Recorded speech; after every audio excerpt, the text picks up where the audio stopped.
G'day, welcome to episode 2 of Flashlight Fanatics. I'm Tim McMahon, and this is Darren Yu. We got two co-hosts, and today we're going to talk about top 5 torches for 2024, at least the first ones to start with of the year. So I'll start with this Manker E05 II. So it's a nice little AA 14500 torch, and this one's a cool white emitter. It's got a mechanical tail switch. It's a forward clicky tail switch. It's very, very clicky. I like Is this it a one throwy because sort of light? it is. This one's really Wow. it's pretty good. Yeah. Well, what LEDs? NM1, P9. I think it's a SQS 480 or 40 or it's I don't know the exact model and they haven't specified, but you can get this in Nichia 519A. It's the neutral white version, so this is the cool white version. And yeah, I like this one because of the sustained output. It's got one of the best drivers for a AA size torch. It's just, yeah, output's really, really good and well regulated, and it's, yeah, throws out a lot of lumens too. If you're looking for a little mini pocket lumen monster that's like actually small, I know you can get the MSRD for V2. If you're looking from Reddit, you'll probably already got a whole bunch of Hank lights, but yeah, this is a nice little small AA sized lumen monster. Cool. So that's my first one of the year. Yeah, sweet. Yeah, that looks pretty cool. I've never actually heard of that one before, Tim, but it looks like it might also take a tritium tube on the back. Maybe I'm just seeing things, but Yep. yeah. Sweet. Okay. That one there. Yeah. You can use some glue, E6000, to put another glow stick or, yeah, tritium vial. Yeah. I like that little addition. Just makes it look a bit different from all the other lights and easy to find in the dark as well. It's hard to get. The tritium tubes, I actually found out from you that you get them from Mixglow.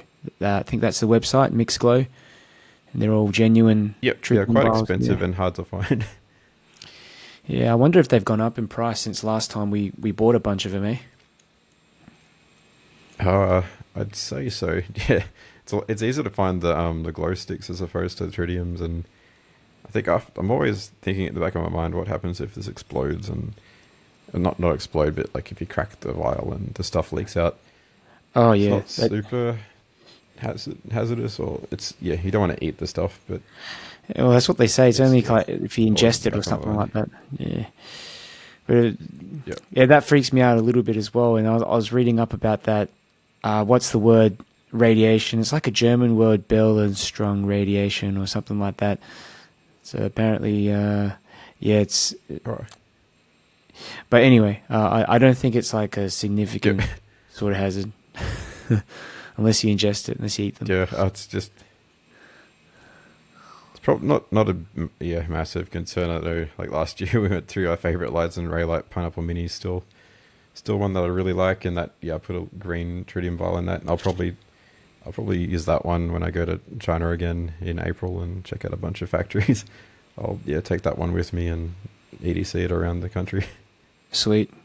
And it's good that it also takes, your normal primary cells as well, AA cells, not just the 14500s. Yeah, so it's the 14500 and got a AA cell handy. Yeah, that's so important, especially when you're traveling and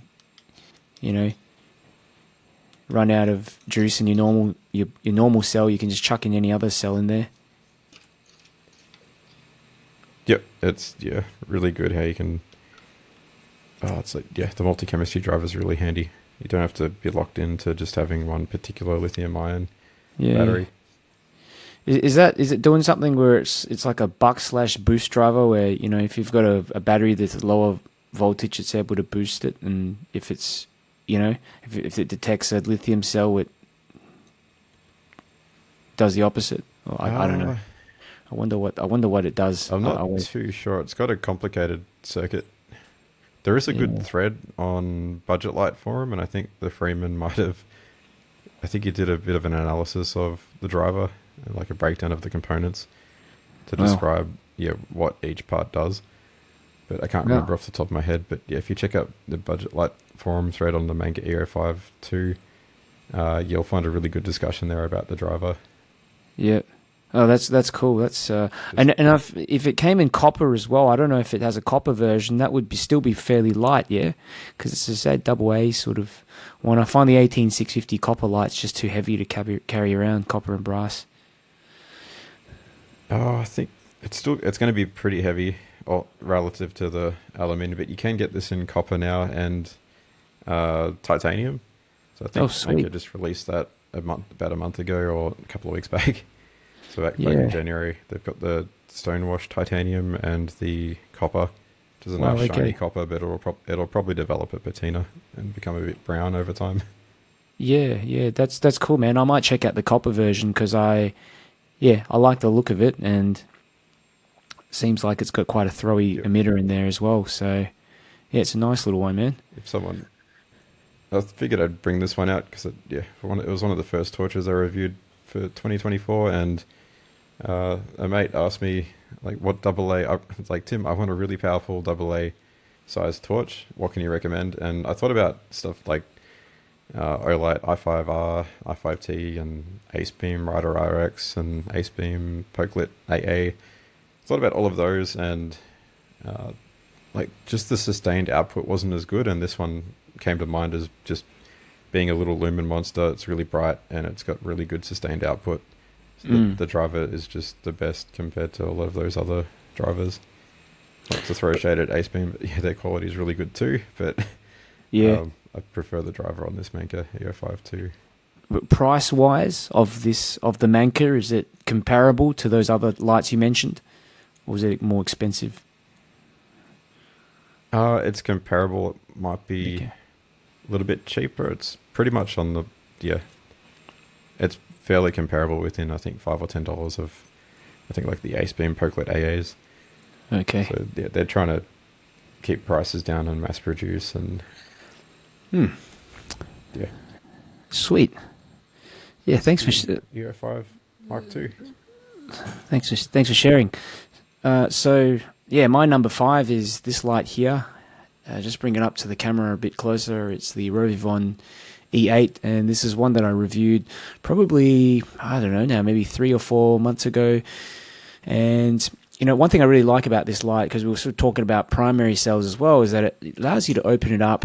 It's a keychain light technically, but allows you to open it up and put in a AAA cell. So I bought a bunch of these Eneloop Pro AAA nickel metal hydride cells, and I mean, it's just fantastic. It just extends the runtime a lot longer than the normal cell in there. I think the cell, off the top of my head, is like 300 milliamp hours cell. So yeah, the actual AAA cell in there is nearly 3 times the capacity. Obviously, I mean, it's 1.2 volts, so it's not going to produce as bright of a beam than using the internal cell. But I guess I chose the main reason why I chose this one is because I've got it on my bag constantly. Like I use it, I don't carry around. I know, Tim, when you go out, you love your headlamps, but sometimes, you know, I don't like carrying around even a smaller size headlamp. And I find this one is just there when I need it. I think I need something to put on my helmet to see what I'm doing with my lights when I'm out doing beam shots or whatever, or you know, it might just be a situation where I need a light to read something in the dark, and this clip works so well, just clipped onto the bike helmet, really firm. And you know, one thing I've noticed with RovyVon lights is, you know, even the smallest components on them, the clip, are really high quality. It's great, like what do you call it? High tensile steel, so it's not that cheap sort of stuff that just bends as soon as you clip it onto something and falls off. So yeah, but I guess the light itself, you know, you've got the two main LEDs up the top, and I believe you can get them in different.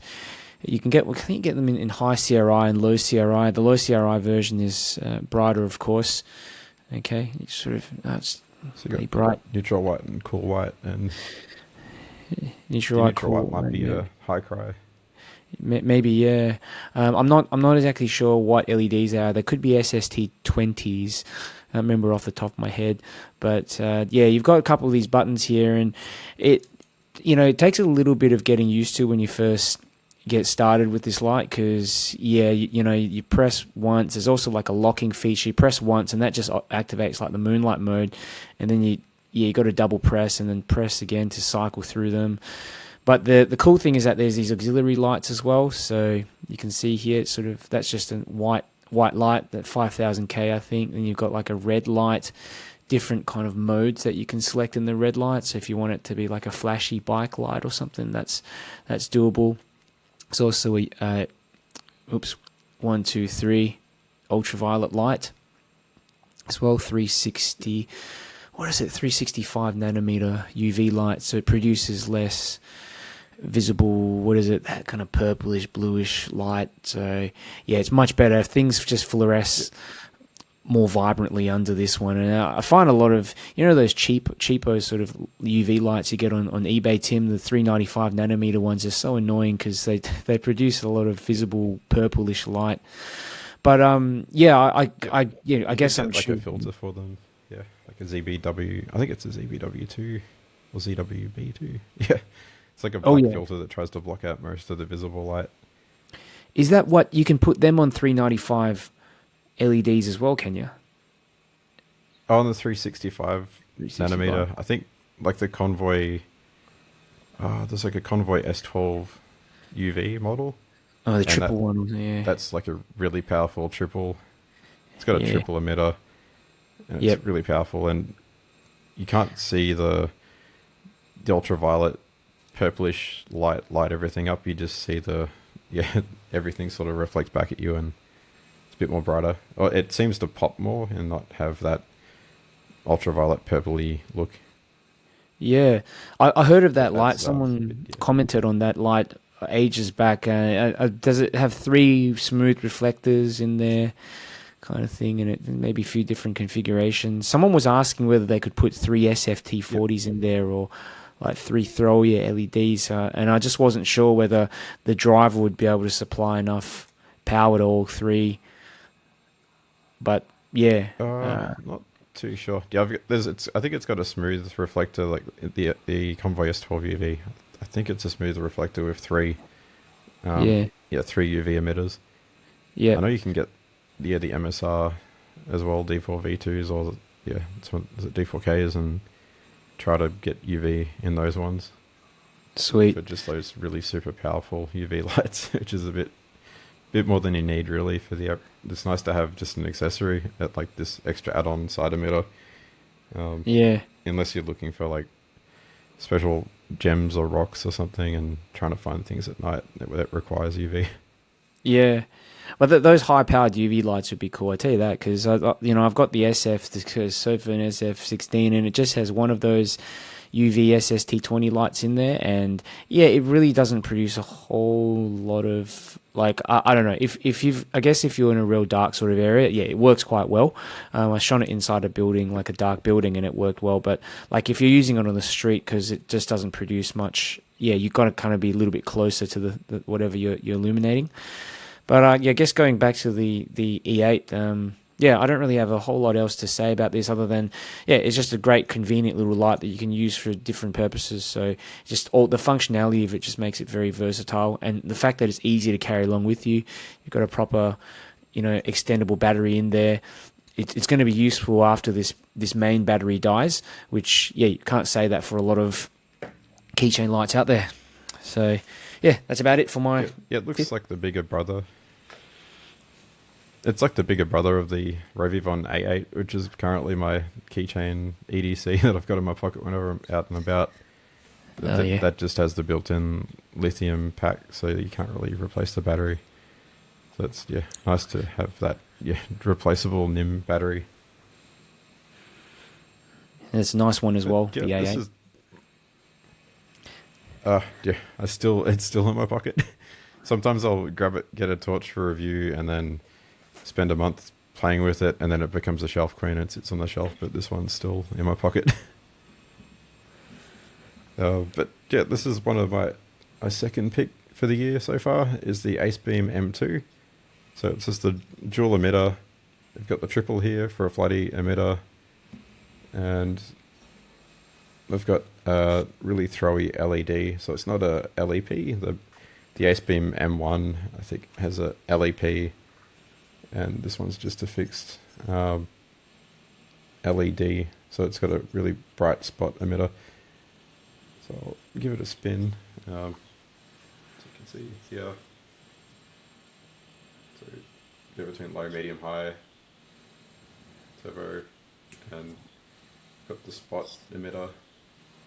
There is a shortcut, so you can access a low mode for the spot emitter, but it's more of a, you lock out the torch and then turn it on, and it goes into a moonlight mode for the spot. But it's a bit of a hack that you showed me. Yeah, yeah. Accidentally found that out. Yeah, it's really cool. Yeah. Like, they should just add it to the UI. I think so. Yeah, I mean, considering that you can get to the moonlight mode and the flood like pretty easily, you know. Yeah, they should add it to that. But I like the M2, man. It's got this like no compromise situation where because both of the lenses are in technically separate housings, aren't they? But in the same light, it doesn't compromise on the beam quality at all. So they kind of operate independently. Yeah, I'd rather something like that than say a light that has, I've got the IMALENT MR90, for example, and it does that flooding through as well, but it's just in such a large, like the bezel was so large, I never carry that thing around with me, whereas this thing is, it's awesome, isn't it? I did notice that Acebeam has released the M2X, which is like a slightly different version, and I think they might be discontinuing this M2, which is a little bit unfortunate because I really like the mechanical flick switch. It's just really easy to switch between spot and flood, and it's really cool and a fun fidget toy. But the new one, M2X, has a bunch of different blue LEDs here to indicate whether you're in the floodlight, spotlight mode or the RGB aux mode, because you can hold this for like a second to access. Okay. Like the RGB modes. Yeah. But on the M2X, it's got the different blue LEDs, and you have to use instead of having this here, I think there's a side button that you press, so you can't do it like that. You just press the side button, which means you'll need to hold it like that instead to click. And I like how you can just hold it like this, and it looks a bit awkward, but it's really comfortable to hold it in a cigar grip like this and just switch between, click the back and turn on and off. It's looks awkward, but it's really easy to use, and became second nature after a bit of usage. So I'm not too sure how comfortable the new M2X is going to be. Yeah, comfortable to put in your pocket as well, don't you find? Yeah, it just slips in, and that's got a really good a really good pocket clip. Yeah, like initially I thought it would be uncomfortable in the pocket because it's technically, it's almost like having it's one of those flat sort of rectangular slab style lights, but it actually feels more comfortable than having something like, say, this light in your pocket that has a larger bezel. That's really annoying to keep in your pocket. But the M2, I carry that thing around more often than I thought I would. So I think Acebeam have done a really good thing with their design. I just went ahead and grabbed that moonlight mode for you. Oh yeah, here we go. There's the moonlight spot, which is very... Yeah. If I turn it off and on again, there's the spot. Yep. But it's quite comfortable, and I mean, it's Acebeam quality, so the host is like a really nice machine. Yeah, it feels really smooth.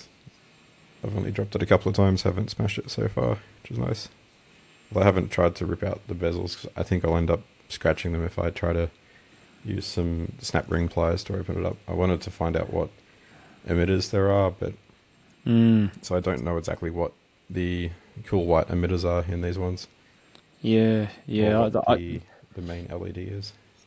Yeah, some kind of round LED in there, isn't it? Like it looks a bit different than the W5050 SQ3, like a bit more, you can see the bond wires, I think, on this one. I wasn't game enough to open it up myself. It's just, I'm probably going to damage it or make it, kind of mangle up the the anodizing. Yeah, it was a nice surprise. Didn't expect them to produce this one towards the end of 2023, and finally got around to reviewing it by the start of this year. And yeah, Acebeam's been putting out some nice lights, like the E75 is a really nice 21700 quad, like Nitya emitter light, and now this one too. So it'd be cool to see they released so many last year, like the W35 LEP as well. Yeah, that's another one I'm interested in, but we've got so many lights already. But the W35 does look interesting because it's flood to throw kind of LEP flashlight, and it looks decently bright as well. And they've got that new, using a new technology it's new for the flashlights. Like we saw Ribbon use wireless charging on the X3, and Acebeam's using this like digital LCD type thing between the lenses so that it can diffuse the output. So the LEP is a tightly focused beam, but then it uses like an LCD part to diffuse the beam so it becomes super floody. So it's not really mechanical. It's just a filter that turns on and off. Oh wow! Okay. Yeah, that's interesting. I think you might have seen it with the frosted glasses in some digital zoom windows and stuff. Yeah, I do recall looking at a photo of the lens. Yeah, was kind of like these looked like a kind of built up of smaller lenses, kind of interesting pattern. Yeah, but you've stolen my fourth one, Tim. Because I also wanted to pull out the M2. I wanted to pull out the M2. I mean, it's just such a cool light, isn't it? But I thought instead of talking about the same light, I'll pick some other ones that I really like as well. So this one I use really often. It was a light I got has the Ledlenser P6R Core QC. This is one that I got I think a couple of years back, and I know people rip on Ledlenser a little bit, but the fact that I actually use this light so often, pays tribute to the design and the functionality of it. It obviously doesn't come with all its, without its flaws as well, but basically you've got this sort of flood to throw type system. So you pull the head to zoom, press it back in to go into the flood beam. And the really cool thing is that it's got like 4 different LED colors. And they're not filters, they're genuine LEDs, separate LEDs. So you get blue, probably difficult to see in camera, green, red, and just normal white. And I use this for light painting. I use this for, like outside as well for spotting animals. Around the house, I use the red one. Like I'll point this at night time, I just point it at the roof and use it as a general light. It helps me sleep a little bit better rather than having all the proper lights on in the house. But yeah, it's really cool because I don't see any other lights out there that have both color changing as well as this sort of zoomable feature all in one, and just like one hand, able to operate from one hand as well. Usually you got to press all these buttons and stuff like that, but I really like it. The one thing that I did find a bit annoying is that it has this kind of battery, cartridge that you have to put the battery in. I'm using a spare cell in here, but you've got to insert it in there, then you got to screw it back in. And charging is also micro USB, especially in 2024, not the best, but still doable. I mean, it's just a little bit annoying to charge it. It would have been good if they had a port on the actual light itself. I'm normally not a big fan of those side ports, but because I use this light so often, I don't intend to take this underwater. I don't really care. I think that would have really topped it for me, but that's my number. I'd say that's my number 4. I'm not sure. I'm really not sure if it's water resistant or not. It's probably, I'd say it would have to be. I'm guessing they decided not to put a USB port on the outside just to improve the water resistance. Oh yeah, no, you're on the ball there. Charging case thing. Yeah, there's a O-ring around the back. The head though just seems obviously like, I mean, you've got there's got to be some kind of seal in there, but I don't know. Generally I don't take these things around water if I don't need to. But yeah, I think they've got a patent for that zoomy technology. Yes, they do. Yeah, it's sure you don't see it in many lights. There's other zoomy lights, but they have the kind of a twist. You have to twist the head to zoom it, so it's a different kind of design. It's less efficient, I suppose, than this sort of. It's just easy one-handed design. The lens is plastic. Lights. So, what's that? Okay. Oh, are those little like tritium type glow sticks? So it's like LEDs that are lighting up the different colors of green, red, and blue and white. Just around the side. No, this is just just the paint. I think it's just showing up a little bit more on camera for some reason. Yeah, I wish they were tritium though. That'd be super cool. Yeah, I've seen some similar type of torches, but not with the LEDs. They got filters, and then the filters end up getting too hot, and then it reduces the output. Yeah, it seems to be like a bit of a. Yeah, I don't know if you prefer to have the actual LEDs in there. That way, you can also really be specific as to what wavelength of light is coming through, because even if it's red light, there's 620 nanometers, I think 660 nanometers, which is like a deep, and then past then there's what's like near infrared light and infrared light. So like when you're just putting a filter on the front, it's you really don't know what kind of red light's coming through there. And it does make a difference. It really does make a difference. I'm getting something I'm getting in the mail hopefully soon is the it's a NEXTORCH light. I can't remember the model of it, but it's got I think 6 different light sources in there. So yeah, or probably in a future podcast we can check it out sometime. But I know I don't know. Got a lot of red lights, red emitters. Simon, he's the SST20, SST20's deep red, I think, isn't it? The 660 nanometer versions. The Osram. Is there an Osram one as well? Oh yeah, like I think Osram, CSLNM whatever the hell. Yeah.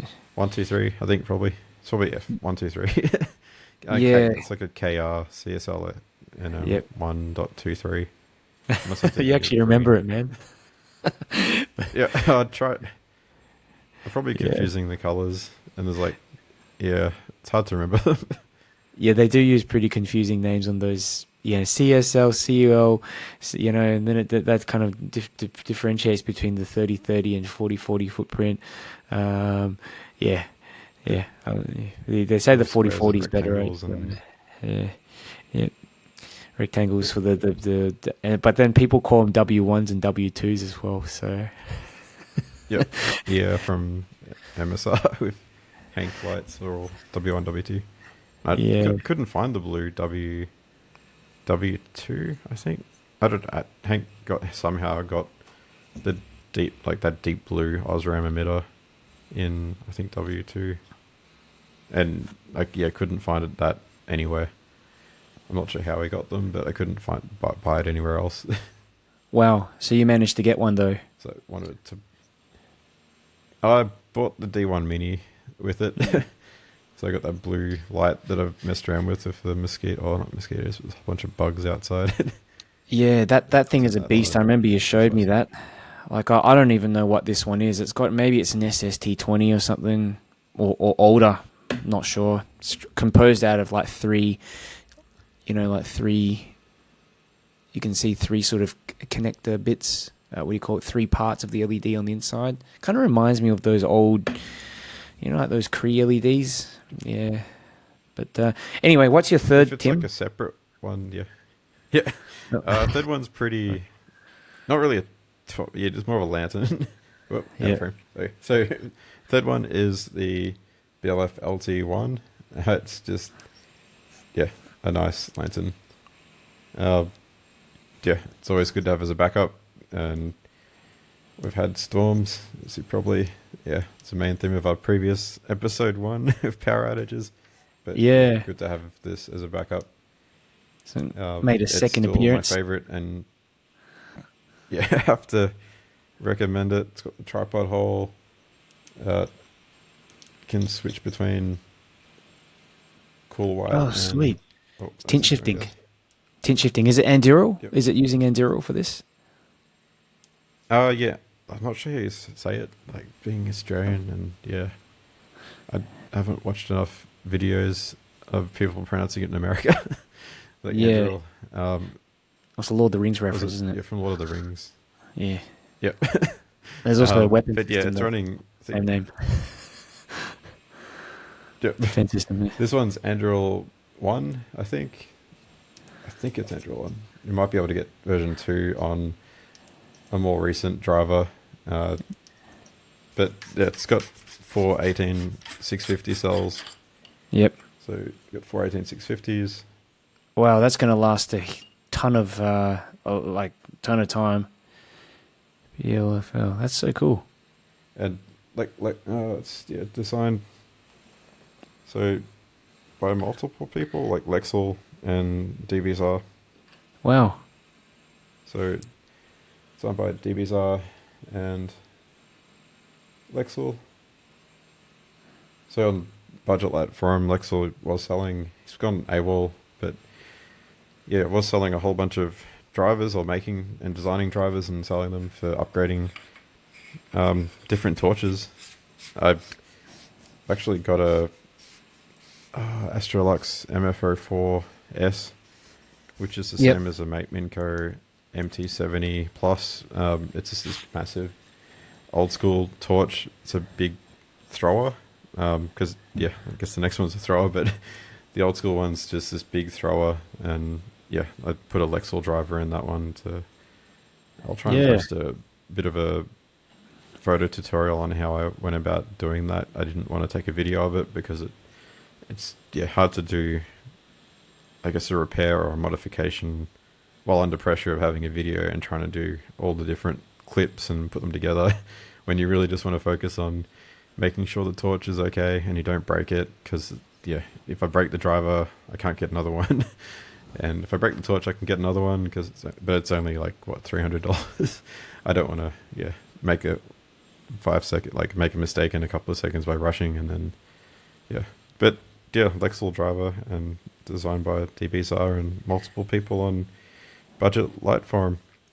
That's interesting really to me, nice Tim, because I didn't know the history behind this light. It seems like a nice little bit of history to own as well, and the fact that it's designed like in such a practical way. The 4 18650 cells. So this guy Lexel, he creates the drivers, he designs the drivers. He must have provided the design to Sofern to mass produce or whatever. I think so. He would have provided the hardware files to them.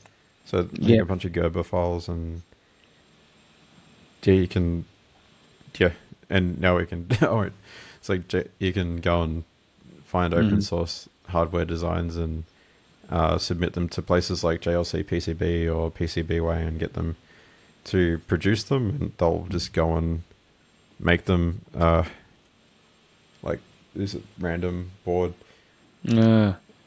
I got this one made up the other day. It's kind of off topic, but I wanted to put a Raspberry Pi onto this little connector board and attach some pogo pins and use that to just read stuff off a motherboard. I won't go into details, but you can use just a little hot plate to reflow the little pogo pins onto the end by heating up some solder paste. And so you can find, there's a whole bunch. It's the open source community is really nice and open hardware. You can grab a bunch of different existing designs and send them off to some places like JLC PCB or PCBWay, and it costs like a couple of dollars to get some of these made, or in the case of only a couple of bucks.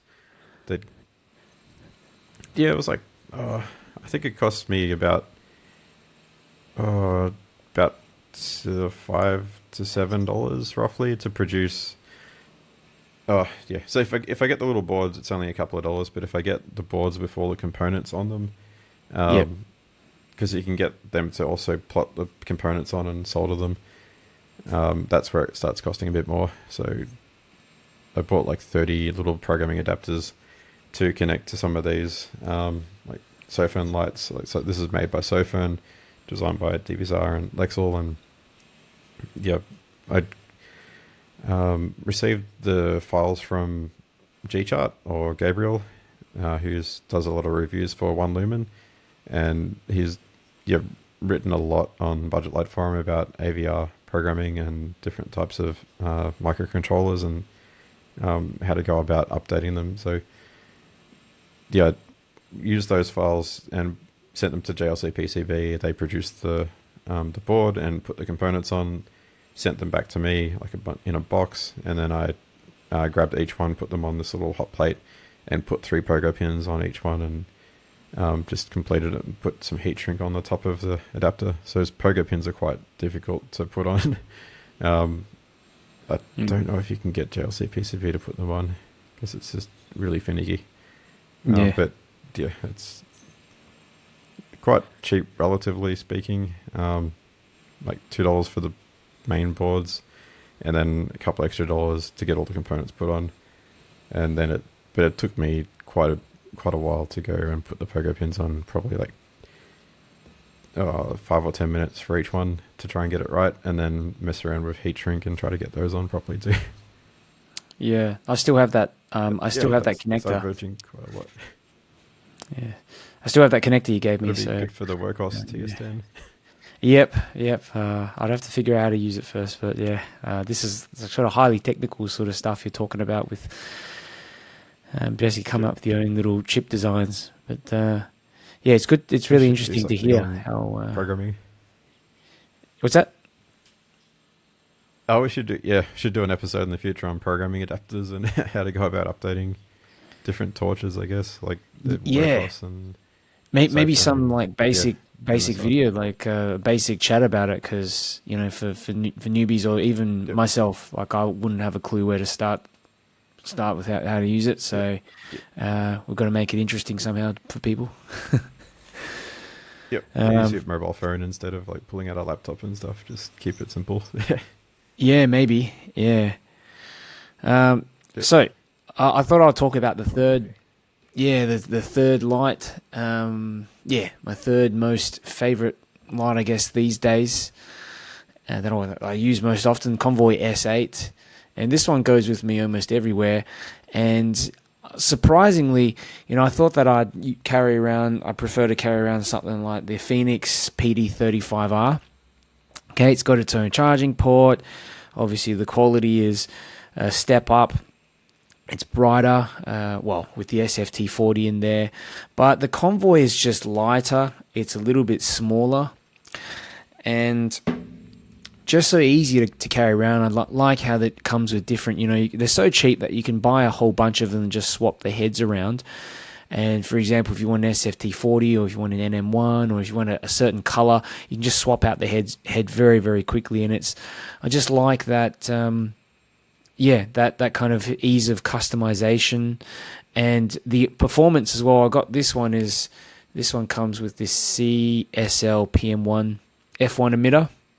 Not for everyone. I know a lot of people don't like these colored emitters, especially the green emitters, because they, it's just not really nice to use most of the time. But, for a high candela flashlight that's got a sort of long distance beam, I think this one I remember exactly what I measured there, like 600, close to 600 meters or something of throw with this LED in there, which is, absurd for such a little light.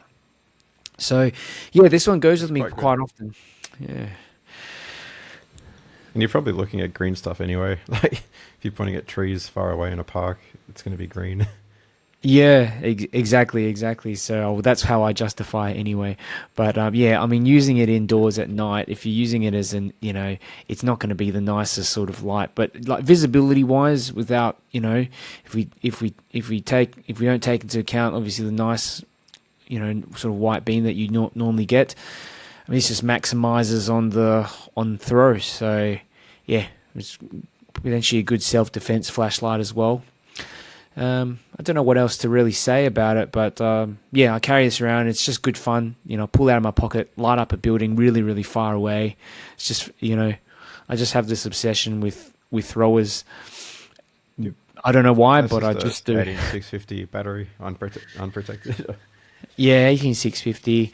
Yeah, this is a Molicel M35A in there. Probably don't need something like that. It's got a 5 amp driver, but I've just got that battery in there.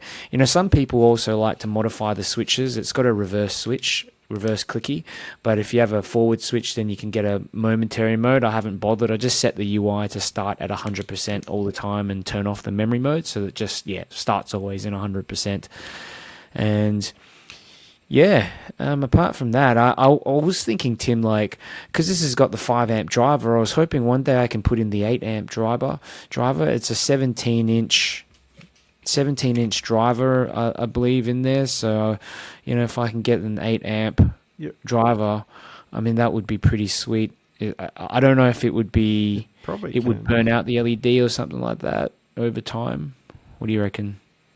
You probably can, but you'd have to switch the LED to something else. I think like the CSL NM1 TG, which I'm not sure if it's almost the same as the F1, like the white versus green.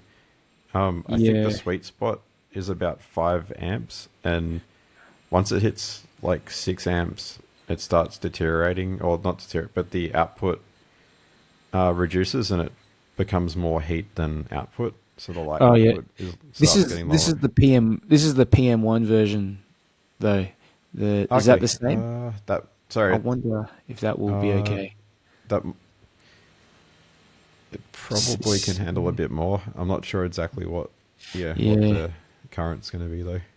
I think you told me about that guy DJoz on Budget Light Forum, and I remember reading about it ages back. I can't remember how much. Yeah, I know what you're talking about, because as soon as you pass a certain amount of current through it, the light just degrades in performance, produces less light. There's almost the diminishing returns up to a certain point, and then it just drops, and it gets real hot as well. The smaller emitter, the CSL NM1, not the P1.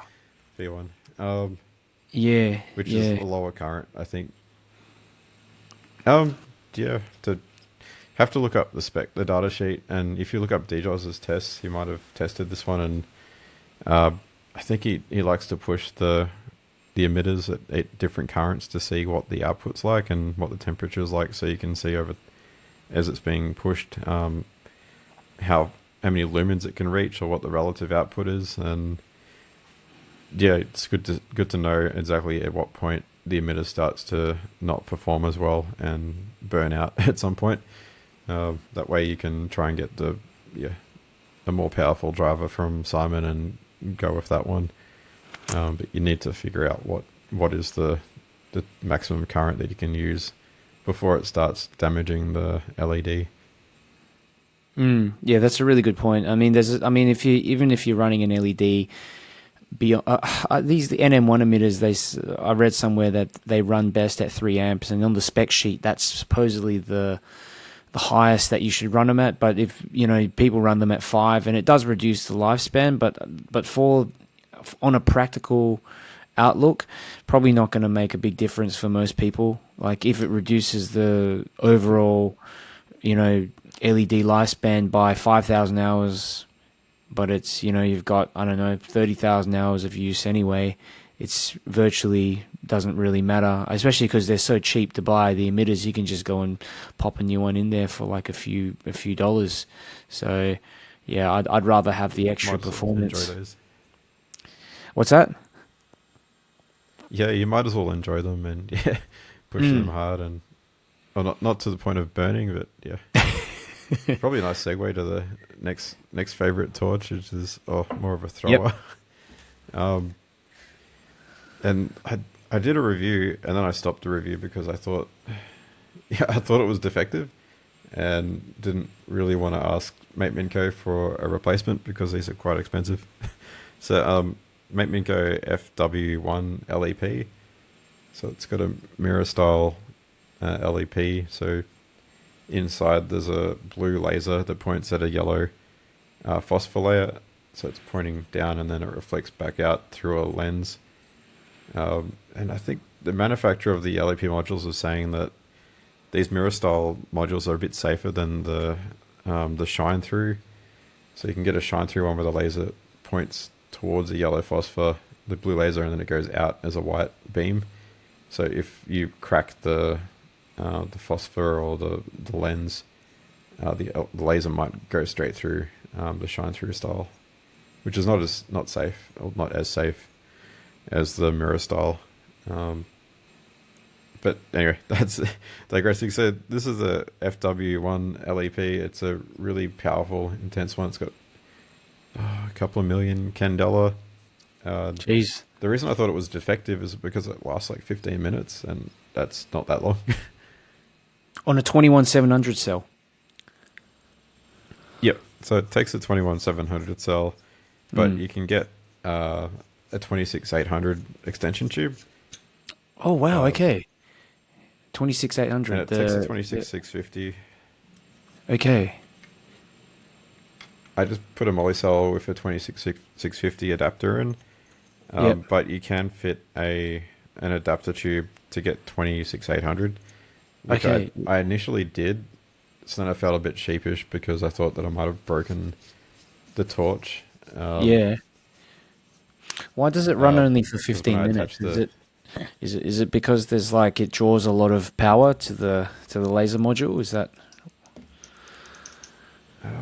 So there's the beam. It looks pretty small, but it's low, high, turbo, and it really doesn't look. That doesn't look impressive on a wall inside, but it shines it shines really, really bright. I think the reason it was cutting off at 15 minutes is because it was overheating, and Marco published a review recently of the FW1, and I think he concluded that it was just getting too hot on turbo, and after about 15 minutes it would just shut off. Yeah. And if you reactivate it after a little bit of time, does it? I guess it works again, but after an undefined amount of time. It'll keep working, and it keeps stepping down. So or keep and then turn off again. Yeah. But it's a really good thrower. It's on par with like the Belltool W4 Pro, but it's a bit more cost effective, so it's not as expensive. It is still quite expensive, but you're getting a very similar performance to like the W4 Pro, and in terms of half the price, really nice big throwers. I'd say so.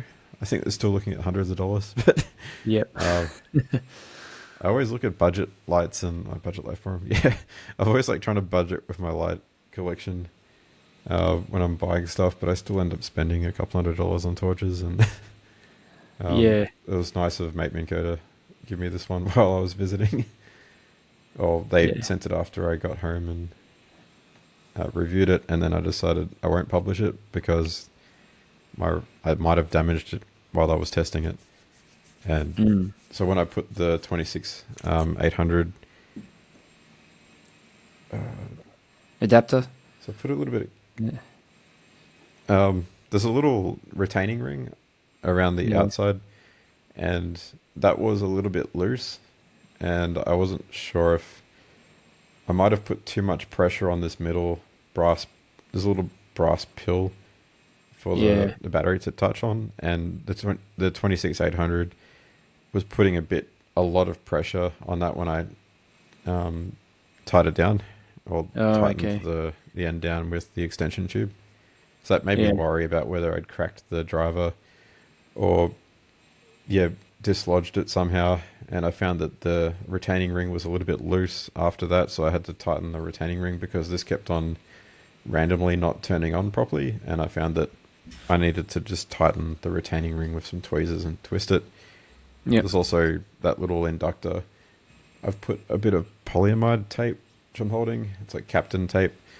I wanted to insulate the inductor there because it's this like 0.2 of a millimeter difference in the height between the pill in the middle and that inductor, and if you've got a wide, yeah. if you've The got a wide battery's battery, it might brown or short. something like that. Yeah. It might not short on it. I'm not sure if that's conductive on the top, but I mean, just didn't want that to be touching, so I put a little bit of tape or risk it. heat resistant. Yeah, So, you see a lot of other lights. They put some kind of insulation, ring around, and so that just the actual contact point is visible. Yeah, that's the Astrolux MFO MFO 4S is a good example of that. It's like got the whole thing is sort of closed off, and it's just got this little custom white plastic that goes under the retaining ring and only exposes the middle brass spring or the copper spring. Yeah. That's a sweet light, man. Yeah, it's a fun. I think I had to play around with it the other day when we did beam shots down at Maroondah Dam, and that was amazing light. It's very competitive to that weld tool. Was it the W3 Pro that you have as well, which is like twice the price? I mean, yeah, the W4 Pro, and it's like they're very, very similar in output. If you're just looking at the turbo or maximum output, they're very similar. And I can't really tell the difference visually if I get to just go outside and turn them both on and they're both throwing like a couple of kilometers away. I can't see that far, but they look very similar in intensity and distance. But yeah, it'd be cool to see what type of LEPs companies come out with this year. I know there's is it the Beltool T2? I think it's a SMD style LEP. Oh yeah, so seeing different types of LEP modules. Yeah, that's a bit different from the other modules, isn't it? Because it's like a surface mount LEP module, which is I don't know. I've never seen that. Never seen that on the actual board. I wonder how the heat sinking is. But it's cool to see. Do you reckon it's more cost effective as well, like SMD LEP? I thought it would be because it's smaller. I think the components are smaller, and I figured it should be cheaper because there's less components involved. But it's probably who's making, like, do they put them in cars or I wonder what technology they're using. If it's in medical equipment or in cars, or if there's a big, like, a lot of our hobbies with torches are supported by other industries like automotive or electric vehicles, and that's why the 26800 cells is they're drying up now. You can't find them as much because I don't think they're using them as much in EVs or electric vehicles. Someone was mentioning to me the other day that there's a whole bunch of electric cars in China that are left abandoned. There's some kind of regulation issues, and there's just graveyards of all these cars, and they go through them and take out the batteries, scrap the rest of them. But most of these cars are just left there. But the batteries are basically new. The 26800 cell, my Convoy S8, for example, it looks like it's taken out of some type of larger module. It's got metal welded to the back of the batteries. So, need to be careful with those. I think there's regulations in the US around exactly that, where people are worried about recycling batteries and the tabs being soldered and just cut off. I mean, it should be fine as long as you don't. You saw the driver here. If I put that in here and the tab spun around and knocked the inductor, it might snap the inductor off. So you need to make sure the parts aren't sticking out in certain torches. Yeah. It's almost perfect, isn't it? Just needs a little tiny bit of refinement, maybe. Be interesting, like you said, to see what they come up with this year, because their LEP lights are relatively new, especially these high-powered ones as well. You even see some of the lower power, small LEP lights, like some of the Lumen top ones. Someone mentioned to me also the Maritac something. I can't remember. There's a couple of Maritac flashlights, a really small 21700 one, but it throws 2 kilometers or something. I was looking at the specs. I can't remember what it was called. Yeah, it was probably. It might have been. What do you call it? Geez, having a mind blank. I think the main company that's selling it is Countycom. I think they're a government. I think they're a government supplier over there in the US selling military style stuff, or that's their market. But it's essentially, I'm pretty sure it's made by Lumentop, and they've just rebranded it as Maritech really? for that company. Okay, yeah, I didn't know that, man. That's a good. But are you Good talking thing to about the know. 14500 battery? No, I think I it's the think there's one with a Maritech 14500 battery. Maritech DX Ant-Man. Reach Rev 2. So Maritech, yeah, Maritech Yep. LEP DX Reach Revision 2. Yeah, it's one time 21700 cell flashlight, LEP flashlight, but it has nearly 2 kilometers of throw. Well, it's rated at nearly 2 kilometers of throw, but it's like it's a pretty small flashlight. Like the bezel is pretty small, which I find like amazing if it can actually throw 2 kilometers. I'm trying to just try to find like a quick review to look up whether it's Have to actually, check it out. Yeah. Marco's website. Just see if I can scroll and find something. Okay, no, it looks like it's actually 1259 meters he measured. So yeah, bit off from the 1.8 kilometers Yep. that it was rated at. But I mean, still pretty good considering it's got a small bezel. Um, yeah, I'm keen to see whether they get more, that they get more efficient, they get cheaper, uh, yeah, more powerful as well. We'll probably see Mateminco making a lot of them. Mateminco. So you got, and Lumentops, yeah, definitely too. But Lumentop, yeah, they got a lot of different 18350 size LEPs that they've released. I think a new one as well, which is Yeah, a little bit different to the. I think the Ant-Man. Oh, Ant-Man's the Ant-Man, yeah. 14500 one they've got, and then they've got a bigger Thor 1, Thor 2, Thor 3. Yeah, there's a Thor Mini, I think, isn't All it? the Thors. Wasn't there Thor Mini? That's the Oh, new yeah, LED. that's. Yeah. Yeah, I think the new one, Thor Mini, it's probably an 18350 or is it 16? Yeah. 18650. Yeah. I'm more a fan of those 18650 ones. As long as if they manage to keep the size of it down, it's just 14500. Like doesn't seem, especially if you're taking it out for longer, durations. But The yeah. I think AmuTorch BT35 is a really good Oh budget yeah. LEP. It's an 18650 cell and it throws about a kilometer. So very little spill being an LEP, and it's got a shine through module, and the beam looks really nice. It's a bit wider and smoother. It doesn't have that tint shift that you get with the mirror style LEP module, where it looks kind of yellowy green and Yeah. it kind of shifts between the tints. Yeah, I remember you reviewed that one once upon a time. The XT, what's it, Yep. T35 or something? Yeah, Oh, it's BT35. BT35. Yeah. Sorry, got confused. I think the XT is like the SFT40 version, but from what I remember when you were demonstrating it's actually quite a small light as well. The bezel's larger, but it's actually smaller than some other tactical looking LED lights out there. Yeah, It seems like there's a few it's got a companies that smaller are. head too. There's like a few companies that make LED lights that seem to produce them more than other companies. Like for example, you were saying Lumentop and Mateminco, tend to Yeah. popping out a new one every bloody month. There is a, and there's one that's a military style one. I think they only sell to armies and Military style. I'm forgetting the name. Yeah. I think they can like throw several kilometers. Well.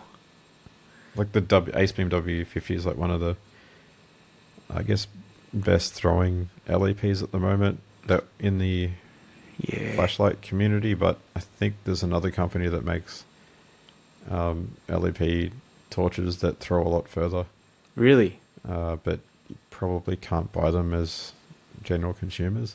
Yeah. It's interesting to see like Like 9 kilometers, I think, is one of them. 9 kilometers. Oh, is that when we were talking about that Flamingo company, the blue light. What's it? That creates Blue modules. Blue Lake lighting. Yeah, of Flamingo. Yeah. Yeah, I guess. Yeah, I don't officially know who they supply LEP modules to, but Yeah. I mean, there's a lot of they make a lot of LEP modules, and they've got like 200 different patents for the LEP modules. So yeah, Blue Lake Lighting in Weifang City in Shandong Province. I think Shandong Province. Yeah, they're known for their kites in the city there, so they celebrate flying kites there. But yeah, that company's got heaps of patents for LEP modules.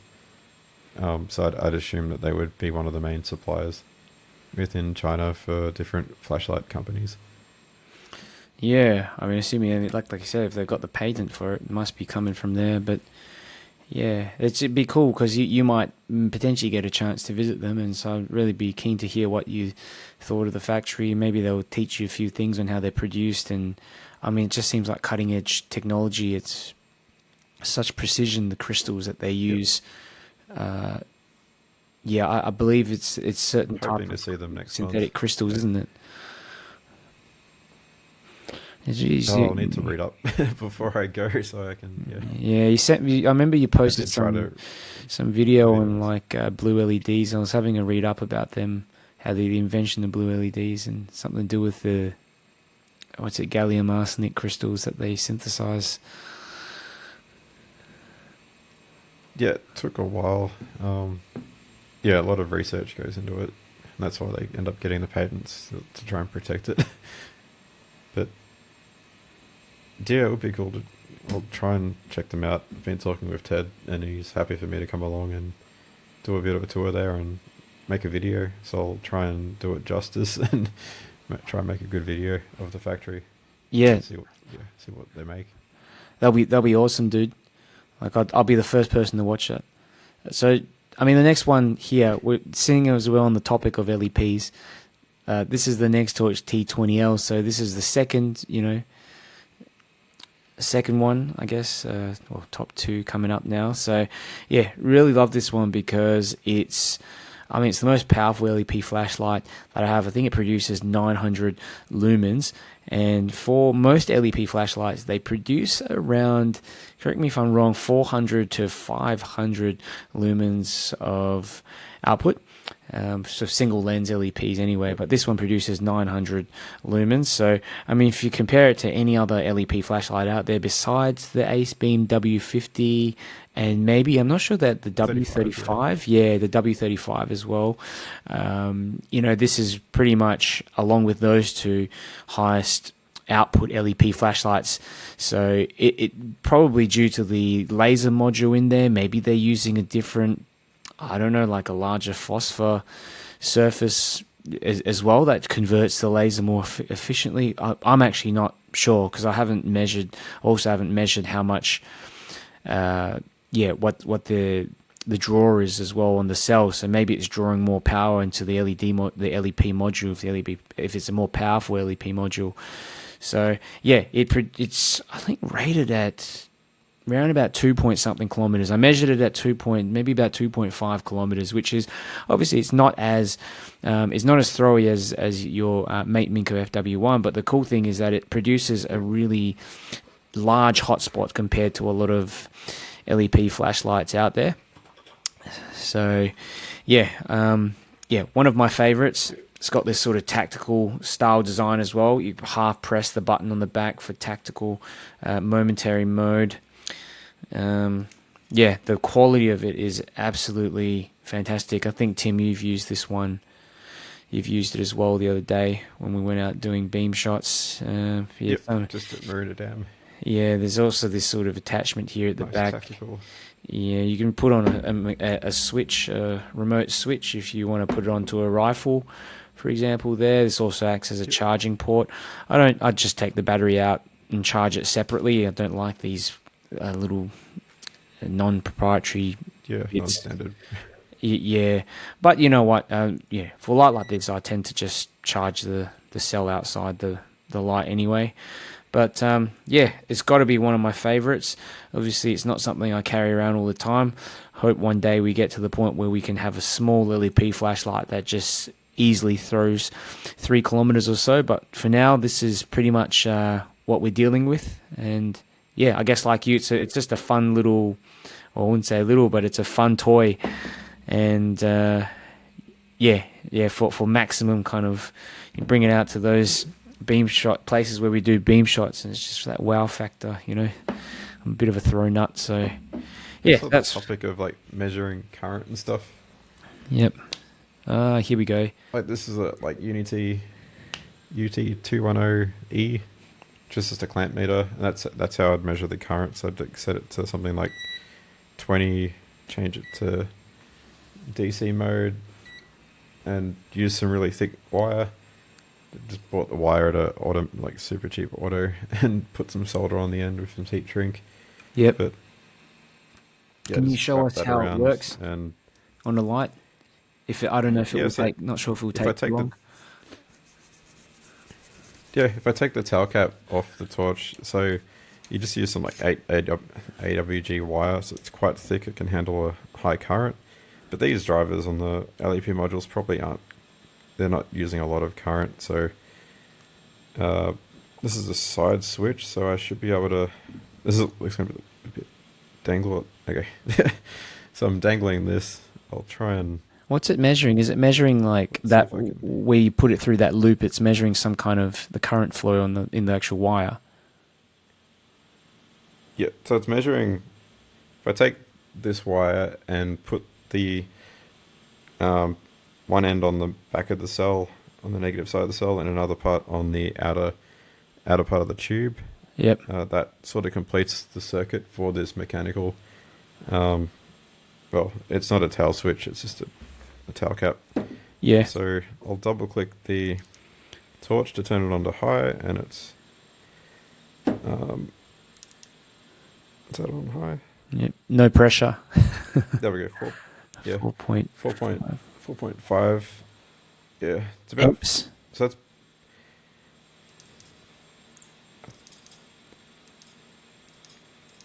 Yeah, that's turbo. So it's about 4.5 amps. That's not much, is it? I was always wondering what these. Yeah, not a high current. Yeah, for an LEP flashlight, that doesn't take up too much power, which is interesting. I mean, imagine if you had an LEP module that sucked like, 10 to 15 amps or something like that. I mean, that would be pretty nuts. Need like a high-powered laser or something. Yeah, there's a lot of current. Cooling seems to be an issue. On high power. That's definitely an issue on this one, I think. Even with the low, well, it's not 5 amps or 4.5 amps isn't super low, so it's still getting quite hot.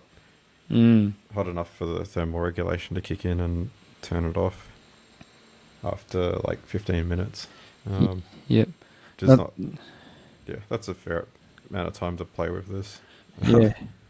No, thanks for demonstrating that. That was really helpful. I've never seen one of those. I don't know what they're called, like what type of meters those are called, but yep. Yeah. What's the advantage of using one of those instead of measure current? But what's the advantage of using that compared to like a normal multimeter? Is it just you can use a higher gauge wires? It's it's easier to measure, more accurate or something. So, yeah, you could use a multimeter to measure. I pretty much never use the multimeter to measure this now because it's dangerous for the multimeter. Okay. You can use a 10 amp. So you can use 10 amp up to 10 amps. Okay. In this one, it's got a fuse. So if you exceed 10 amps, it'll blow the fuse, and then you've got to open it up and replace the fuse. Or you can have milliamps if you're measuring. So even though I said I do use this to measure the parasitic or the standby current. So yeah, let's hope that this is turned off, because this is turned on. That would have blown the fuse if I connected it. So let's make sure it's off. Okay,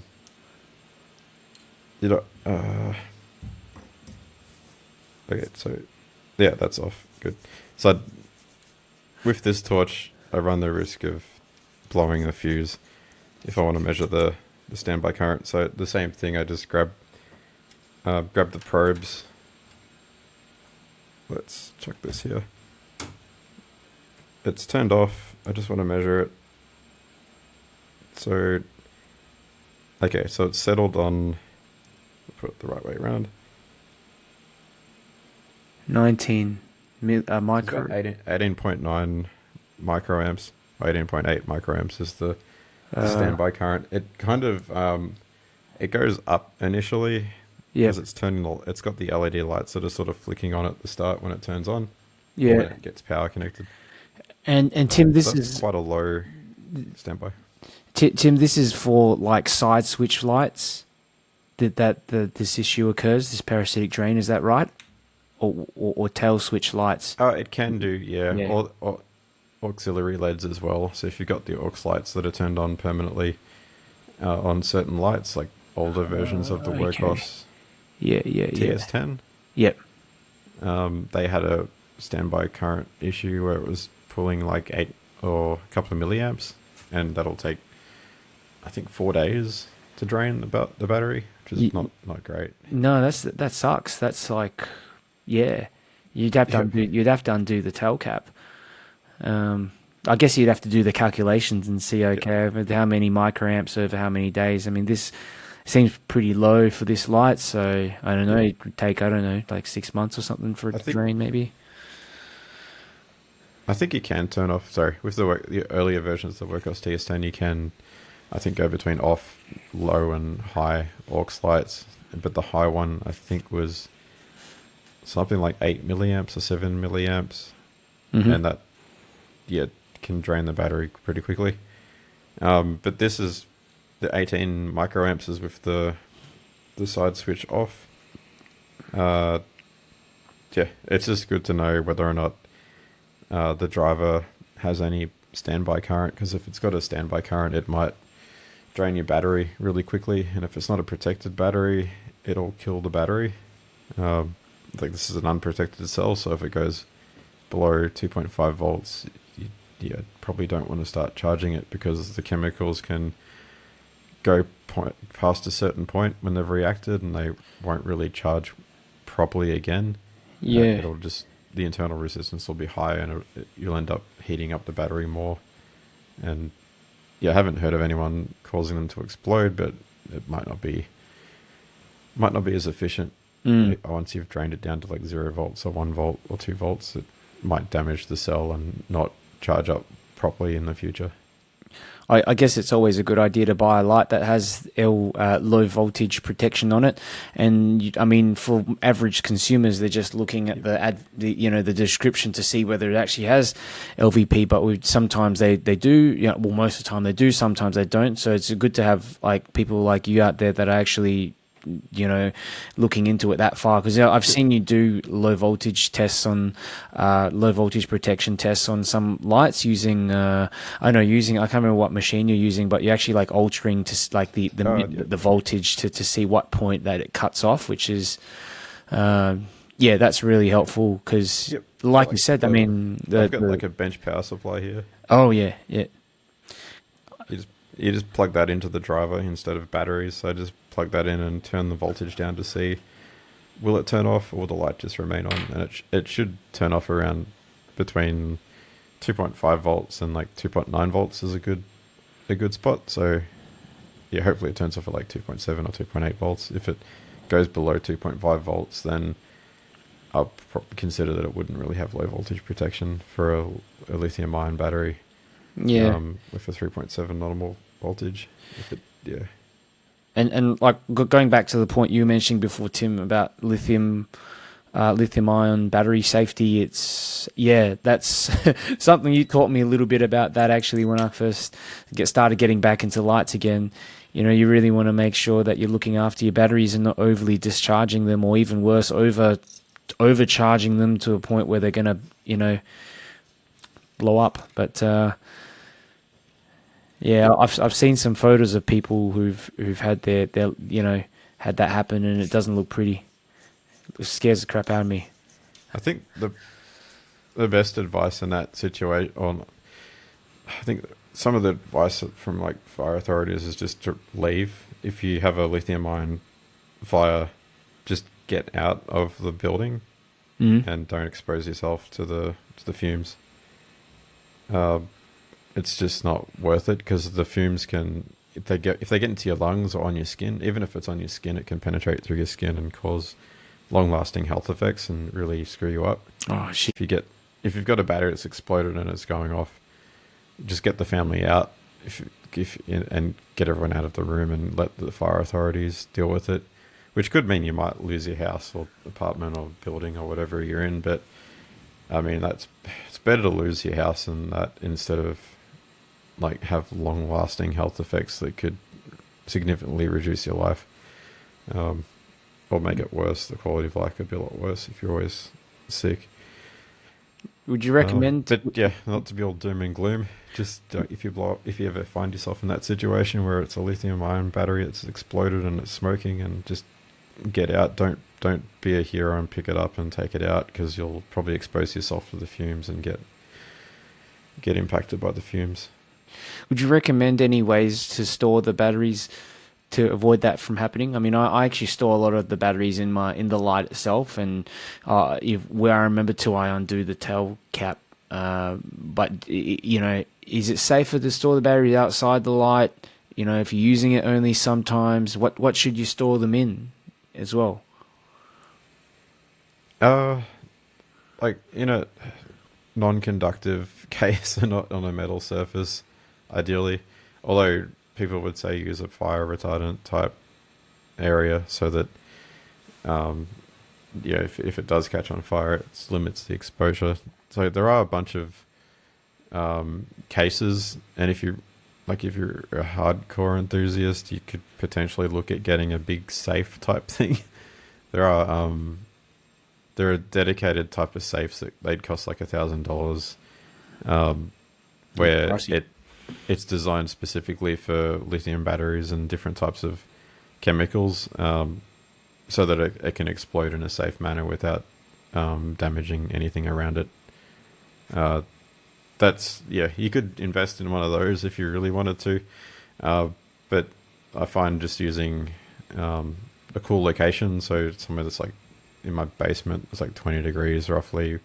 I mean, it varies between 20 and 30 degrees if it's really hot during summer, but keep it away from children. So I've got some shelves downstairs in the basement, and I keep them on the shelves out of reach of children so they can't play with them. A lot of the batteries, like 18650s and 14500 cells, I've got them in like little ammunition. I think it's like an MTM is the name of the brand. It's like an MTM 12 something. It's like a shotgun shell case, and it fits the 18650 cells perfectly, and put AA's and 14500s in there too. But for 21700s and 26800s, I've just got them standing upright on a wooden shelf, which is not the absolute safest setup, but just keep metal things away from them and kids away from them. But yeah, take care. Don't treat them like random nickel metal hydride batteries, and because if you short them, they'll get hot and they could explode. It can be quite difficult to make them explode, so it's more than likely going to cause something else that is connected to it to heat up and burn before the battery itself explodes. So if you have a wire connected to it, the wire might get really, really hot. Or if it's a faulty charger or something, the charger might burn, but around the actual battery before the battery starts to vent and explode.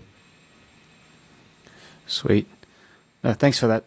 I think that would be something a lot of our viewers would appreciate, especially people who don't know too much about lithium-ion batteries and think that they're just, like alkaline batteries. They're definitely not, and they have to be treated with respect. So I've seen, silly videos of people puncturing lithium-ion cells, and yeah, it's not pretty. They can just go off with a bang, or sort of just ignite pretty violently. So yeah. Sweet. So Tim, do you have like the fifth light that you want to talk about, or did I go? I think I went last, so it's your turn. Yeah. So, yep. So probably the last one, last but not least, the IMALENT MS12 Mini. So it's the first version. There's now a second version out, like the IMALENT MS12 Mini C. This one doesn't have a handle, and it doesn't have USB-C charging. It's got this DC input connect, so I've got to plug in a special adapter for the DC input just to charge it. So the new version has USB-C charging, which is nice, and it's got a handle so that you can not burn yourself, because this gets really, really hot. But it's still my favorite flutter in my collection. If it's going to turn on.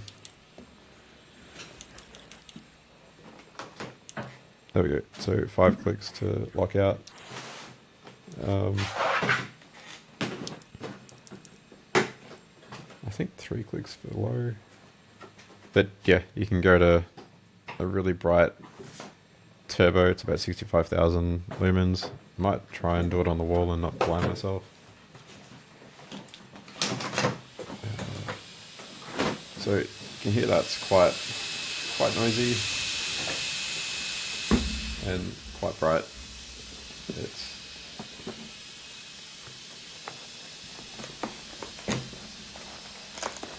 So this is an insanely hot torch.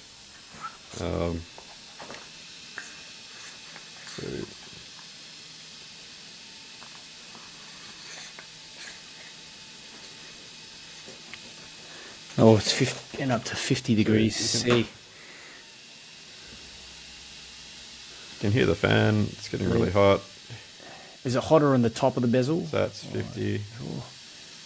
Yeah, I'm going to stop touching the head. The output's reducing. It's hitting 57. Cook an egg on top, Tim. 59. Yeah, it's getting quite hot.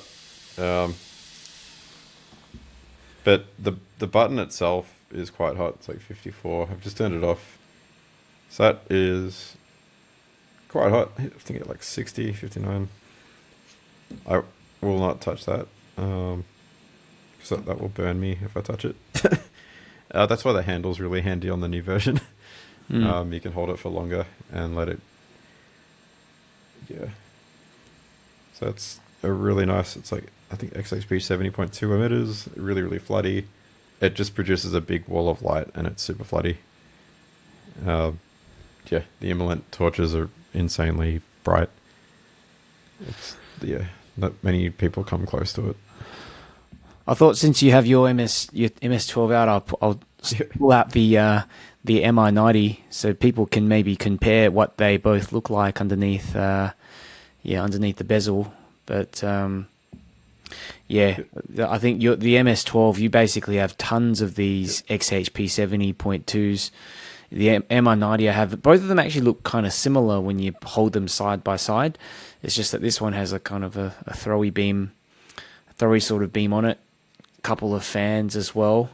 But similar sort of design. SBT 90. SBT like 90.2. 90.2 or something, or 90. Yep.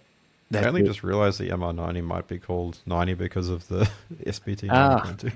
Yeah, that's true. Yep. I'm guessing that's what it's for. They call it something else. It's called like the Cruiser MR90 or something. It was marketed as something. It sounded like some kind of jet or like a cruise. Yeah, I don't know. Yeah. They use some other word with it. But I was really deciding for my fifth one whether to choose this one, the MR90, or my good old Convoy L8. But we've already talked about the MR90. But yeah, it really was tossing up between both of these. But the MR90, obviously it has like both flood and throw beams. SBT 90.2. My Convoy L8 here has the SBT 90.2 in it, and I'd say overall this produces the better sort of throwy kind of beam. One of my favorite like high-powered throwers out there, and I think it's only about $80, like $70 or $80 from the Convoy shop, which makes it much more cost efficient than obviously the MI90. There's so many different features in the MI90 though. But of course, I've got to have a large one. Yeah. Of course, the fans. Yeah, the fans are a game changer with a lot of these high-powered lights. There's no way they're going to be able to sustain that output for any significant period of time with all these lights in their head. But it's still, I think it still struggles to keep that heat down, even with these two fans. I probably should have put another couple in there as well. But of course, no torch collection is complete without some ridiculously overpowered one that you pull out every now and then. This one just relies on a whole bunch of cooling fins in here. And I think I bought the L8 too, but I ended up selling it. Someone was really keen on getting it. Like, okay, I'll part with it. But oh yeah, I'm regretting it because I don't have a good original thrower. Like, I don't have a regular type thrower that's just L21B is probably the next best thing I've got. Yeah. That's tiny in comparison to the L8. Yeah, you can get the SBT90. Is that the one with the SBT 90.2 in there, or you got another LED in there somewhere? I think it's just the NM1 emitter. NM1. So it's Osram. Sweet.